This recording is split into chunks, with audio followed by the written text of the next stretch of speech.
Sabe, é curioso pensar com uma ideia que nasceu na cabeça de um monge alemão lá no século XVI, conseguiu cruzar o oceano e, séculos depois, ajudar a construir cidades inteiras aqui no sul do Brasil. Parece uma história meio maluca, né?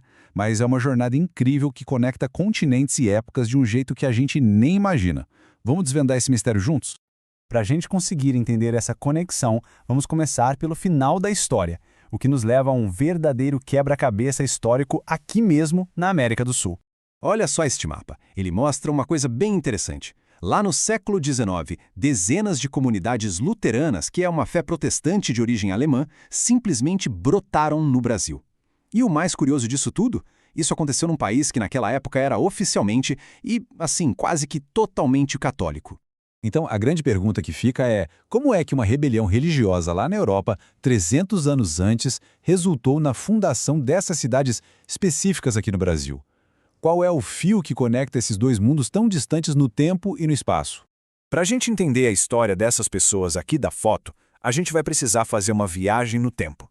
Vamos voltar lá para a Europa, bem no momento em que o mundo cristão estava prestes a se quebrar, para sempre. É importante entender uma coisa. Antes da Reforma, a Igreja Católica não era só uma instituição religiosa. Ela era, na prática, o poder na Terra. O poder da igreja não era só espiritual, de jeito nenhum. Os tentáculos dela se estendiam por tudo, pela política, controlando reis e reinos, e pela economia, acumulando uma riqueza que era simplesmente absurda. Mas claro, todo esse poder gigantesco começou a gerar um descontentamento enorme. Tanto os governantes que se sentiam ameaçados, quanto as pessoas comuns, que se sentiam exploradas por uma série de motivos. E essa imagem aqui, uma xilogravura de 1530, mostra perfeitamente uma das práticas mais polêmicas daquela época, a venda das indulgências.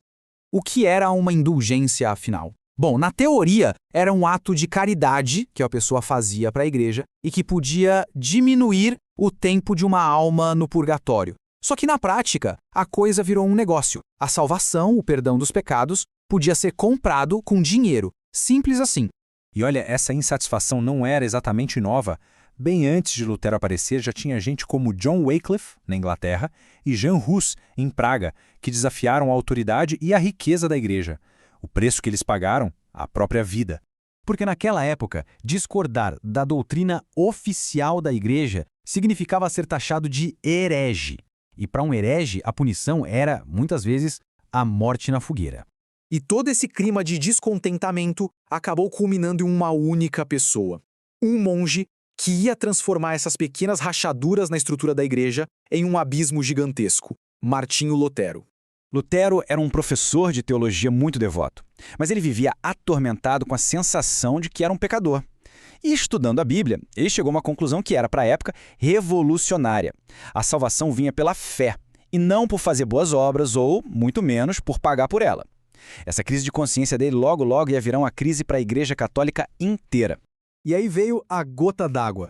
Para financiar a mega construção da nova Basílica de São Pedro, lá em Roma, o Papa autorizou uma venda em massa de indulgências. Para Lutero, aquilo era o cúmulo. Era literalmente vender a salvação para financiar uma obra.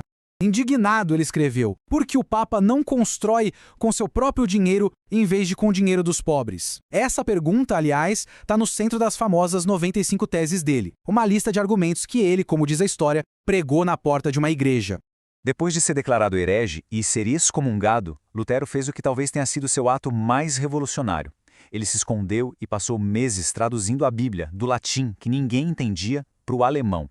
Pela primeira vez na história, pessoas comuns podiam ler as escrituras com os próprios olhos, sem precisar de um padre para dizer o que estava escrito. Aquilo foi uma verdadeira explosão. E é justamente essa ideia, a de que cada pessoa deveria poder ler a Bíblia, que nos traz de volta para o Brasil. É aqui que as consequências práticas dessa revolução toda vão criar raízes séculos mais tarde. Pois é, no século XIX, os imigrantes alemães trouxeram a sua fé luterana para o Brasil. E junto com a fé, veio uma convicção muito forte. Para ser um bom cristão, era preciso saber ler a Bíblia. Ou seja, para essa gente, fé e alfabetização andavam de mãos dadas.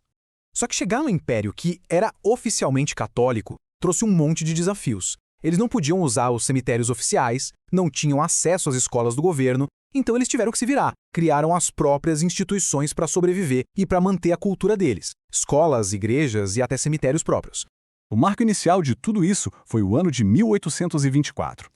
A partir daí, as comunidades luteranas começaram a se estabelecer no sul do Brasil, construindo uma vida nova baseada em dois pilares: a igreja, de um lado, e a escola, do outro.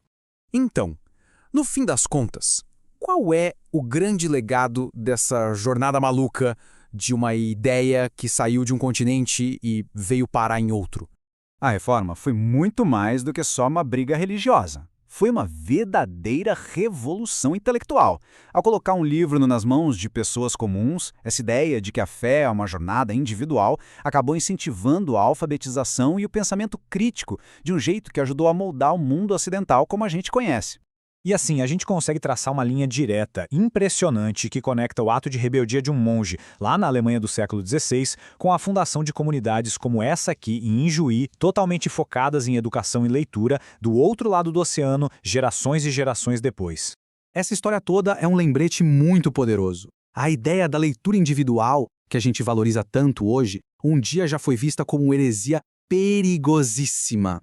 Isso faz a gente pensar: quais das nossas ideias de hoje, tidas como certas, vão ser a base para criar novos mundos em lugares inesperados daqui a 300 anos?